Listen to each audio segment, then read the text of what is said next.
大家好，欢迎来到罗富强观察室。本期我们聊的话题是暗杀普京未遂，第一个细节已知，20枚巡航导弹和无人机马上还击。5月3日凌晨，俄罗斯总统府克里姆林宫遭到无人机袭击。通过视频报道，我们看到一架无人机飞向克里姆林宫的圆形拱顶，就在其上方空中爆炸，随后残骸散落。俄罗斯官方说，当时2架无人机瞄准了克里姆林宫。由于军队和特种部队及时采取行动，使用雷达站系统将无人机摧毁，碎片散落在克里姆林宫大院内，没有人员伤亡和物质损失。总统发言人佩斯科夫表示，无人机袭击发生时，普京不在克里姆林宫。乌克兰方面很快全盘否认，称这不是乌克兰所为。我想，如果袭击成功，普京上升，乌克兰方面就会马上宣布这是乌克兰的重大胜利了。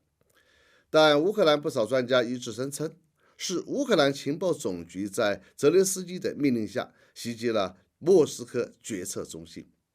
俄罗斯官方称，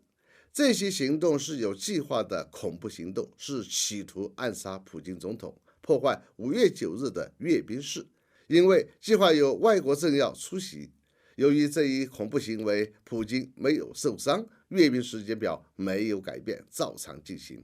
俄罗斯无人机专家认为，袭击克里姆林宫的乌克兰无人机是在自动模式下飞行，利用地形匹配导航，以防卫星导航被俄罗斯电子压制。这样一来，就很好解释为何这架无人机能飞到克里姆林宫了。所谓地图匹配导航，就是事先设计好了无人机的飞行路线之后，再把沿途的地形地物数据输入无人机。无人机在飞行时，随时与地形进行对比，不断调整飞行路线。采用地图匹配导航的无人机，就能够利用地形及建筑物，采取超低空曲线飞行路线，规避防空系统。这就是无人机能够突破俄罗斯防空系统飞抵克里姆林宫的原因。显然，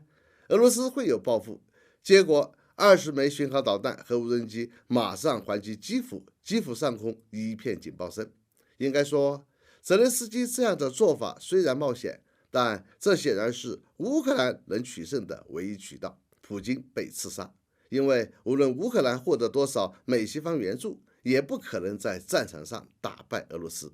多家美媒已经发表文章，认为美国及乌克兰的核心圈子正在准备暗杀普京。不过，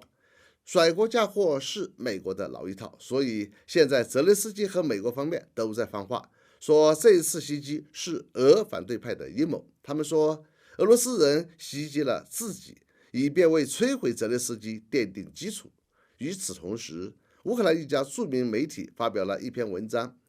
称根据消息人士说法，无人机袭击克里姆林宫是由乌克兰国防部情报总局原局长、现任乌克兰国防部部长布达洛夫亲自监督指挥的。对于乌克兰国防部情报总局来说，这是一项象征性的行动，能够展示乌克兰情报部门的能力。